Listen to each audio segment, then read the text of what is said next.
여러분 안녕하세요. 2월 17일 화요일 사김의 교회 아침 말씀입니다. 오늘 함께 나눌 말씀은 사도행전 28장 11절에서 22절입니다. 오늘의 말씀은 고정 댓글을 통하여 아침 말씀을 들으며 함께 볼 수 있습니다. 석 달 후에 우리가 그 섬에서 겨울을 난 알렉산드리아 배를 타고 떠나니 그 배의 머리 장식은 디오스구로라. 수라구사에 대고 사흘을 있다가 거기서 둘러가서 레기온에 이르러 하루를 지낸 후 남풍이 일어나므로 이튿날 보디올에 이르러 거기서 형제들을 만나 그들의 청함을 받아 이레를 함께 머무니라. 그래서 우리는 이와 같이 로마로 가니라. 그곳 형제들이 우리 소식을 듣고 아비오 광장과 트레이스 타바르네까지 마치러 오니 바울이 그들을 보고 하나님께 감사하고 담대한 마음을 얻으니라. 우리가 로마에 들어가니 바울에게는 자기를 지키는 한 군인과 함께 따로 있게 허락하더라. 사흘 후에 바울이 유대인 중 높은 사람들을 청하여 그들이 모인 후에 이르되, 여러분 형제들아, 내가 이스라엘 백성이나 우리 조상의 관습을 배척한 일이 없는데 예루살렘에서 로마인의 손에 죄수로 내준 바 되었으니 로마인은 나를 신문하여 죽일 죄목이 없으므로 석방하려 하였으나 유대인들이 반대하기로 내가 마지못하여 가이사에게 상소함이요 내 민족을 고발하려는 것이 아니니라. 이러므로 너희를 보고 함께 이야기하려고 청하였으니 이스라엘의 소망으로 말미암아 내가 이 쇠사슬에 매인 바 되었노라. 그들이 이르되 우리가 유대에서 네게 대한 편지도 받은 일이 없고 또 형제 중 누가 와서 네게 대하여 좋지 못한 것을 전하든지 이야기한 일도 없느니라. 이에 우리가 너의 사상이 어떠한가 듣고자 하니 이 파에 대하여는 어디서든지 반대를 받는 줄 알기 때문이라 하더라. 아멘. 사도 바울이 회심 후 주님을 전하기 위하여 전도 여행을 다니면서 품게 된 곳은 로마입니다. 당시 로마는 넓은 영토와 강력한 국력을 가지고 있었지만 그것보다 바울이 로마로 가고자 했던 것은 당시 로마는 세계의 중심이며 세계의 끝이라고 생각했기 때문입니다. 땅끝인 로마에 가서 복음 전하는 소망을 바울은 품은 것이지요. 그러나 로마로 가는 길은 쉽지 않았습니다. 시간이 필요했고 여러 과정이 있어야 했습니다. 많은 사람들의 공격과 어려움도 있었습니다. 그럼에도 바울은 포기하지 않았습니다. 그리고 오늘 본문은 드디어 바울이 로마에 입성하는 모습을 보여줍니다. 로마로 가는 길에 풍랑으로 인하여 멜리데 섬에서 3개월간 머무른 바울 일행은 다시 배를 타고 로마를 향해 갑니다. 수라구사라는 이탈리아의 시칠리아 섬의 한 항구에 도착하여 사흘간 머무른 뒤 그곳을 떠나 레기온이라는 항구에 하루를 머뭅니다. 그리고 그 다음날 지금의 나폴리 지역인 보디올 항구에 도착합니다. 이 보디올 항구에 도착함으로 지금까지의 항해를 마치고 이제 육로로 이동합니다. 그런데 바울이 도보로 가는 여정을 앞두고 형제들을 만나 일주일간 머무릅니다. 다시 떠난 육로 여정에 로마 교회의 성도들이 마중 나오기도 합니다. 그리고 이제 바울은 로마에 입성합니다. 로마에 입성한 바울은 사흘 후 로마에 있는 유대인 중 높은 사람들을 청하여 말합니다. 오늘 본문 17절입니다. 사흘 후에 바울이 유대인 중 높은 사람들을 청하여 그들이 모인 후에 이르되, 여러분 형제들아, 내가 이스라엘 백성이나 우리 조상의 관습을 배척한 일이 없는데 예루살렘에서 로마인의 손에 죄수로 내준 바 되었으니.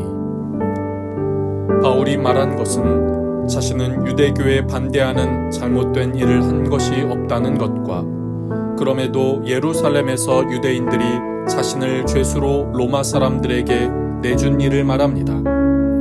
그러나 신문 결과 자신에게 죽일 죄목이 없다는 것, 그러나 유대인들이 반대하였기에 자신이 황제 가이사에게 상소한 것을 말합니다. 이렇게 말하는 것은 바울은 자신이 왜 이곳에 왔는지를 말하는 것입니다. 그런데 자신이 이곳 로마에 온 것은 앞서 말한 이유들이 전부가 아닙니다. 더 중요하고 더 본질적인 이유가 있습니다. 오늘 본문 20절입니다. 이러므로 너희를 보고 함께 이야기하려고 청하였으니 이스라엘의 소망으로 말미암아 내가 이 쇠사슬에 매인 바 되었노라. 바울이 이곳 로마에 온 이유는 이스라엘의 소망 때문입니다. 지금 바울은 죄수의 신분입니다. 죄수로 가이사랴에서 로마로 왔습니다. 죄수의 신분으로 그 긴 항해를 거쳐왔고 항해 중 큰 풍랑도 겪었습니다. 항해가 끝나고 육로로 로마에 이르기까지도 짧지 않은 시간이 필요했습니다. 그 긴 여정과 시간을 죄수의 신분으로 보내며 이곳까지 왔습니다. 바울이 긴 여정과 시간을 거쳐 이곳까지 온 이유는 죄수의 신분을 벗기 위한 것이 아닙니다. 자신의 억울함을 풀고 결백을 나타내기 위함도 아닙니다. 바울이 이곳까지 온 이유는 이스라엘의 소망 때문이요. 이스라엘의 소망인 예수 그리스도 때문입니다. 예수 그리스도의 복음을 전하고자 바울은 긴 시간과 여정을 겪으며 이곳까지 온 것이지요. 이런 바울의 말에 대해 로마에 살던 유대인 사회 지도자들은 유대로부터 바울에 대한 어떤 부정적 의견을 받은 적이 없다고 말합니다. 그리고 바울에 대한 이야기를 듣고자 합니다. 그렇다면 우리는 오늘 본문에서 어떤 메시지를 발견할 수 있을까요? 우리는 바울이 왜 이곳 로마에 왔는지를 살펴보았습니다. 그것은 바울이 주님 안에서 발견한 사명 때문이었습니다. 사명이 있었기에 죄수의 신분도 괜찮았고, 사명이 있었기에 긴 항해도 항해 중에 있었던 풍랑도 견딜 수 있었습니다. 바울은 사명이 있었기에 그 모든 것을 견디고 로마에 올 수 있었던 것이지요. 우리는 어떻습니까? 하나님은 우리를 하나님의 자녀로 부르셨습니다. 그것을 가리켜 소명이라고 합니다. 우리는 그 부르심에 응답하며 하나님의 자녀로 살아갑니다. 그런데 우리가 하나님의 자녀로 부르심에 응답할 때 하나님은 사명을 주십니다. 사명은 우리가 살아가는 삶의 목적입니다. 우리에게는 우리의 삶을 향하신 하나님의 사명이 있습니다. 우리를 향하신 하나님의 뜻과 목적이 있습니다. 우리는 아무 의미 없이 이 땅에 태어난 것도 아니고 우연히 태어난 것도 아닙니다. 그렇다면 여러분, 우리를 향해 품고 계신 그 하나님의 사명을 발견하는 저와 여러분 우리 모두가 되기를 소망합니다. 소명이 있으면 사명이 있습니다. 우리를 향하신 하나님의 뜻 안에 거하며 우리가 그 뜻을 향하여 나아가는 매일의 발걸음 될 수 있기를 간절히 소망합니다. 기도하겠습니다.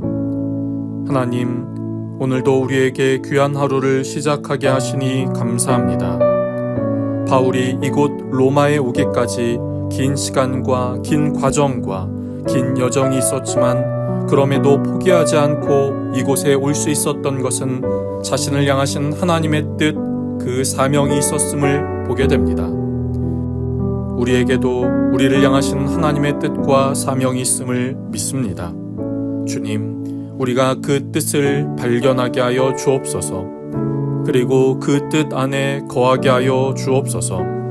우리는 우연히 태어난 것도 아니고 아무 의미 없이 태어난 것도 아님을 기억하며 하나님의 뜻 안에 거하며 하루하루 복된 삶을 살아가게 하여 주옵소서.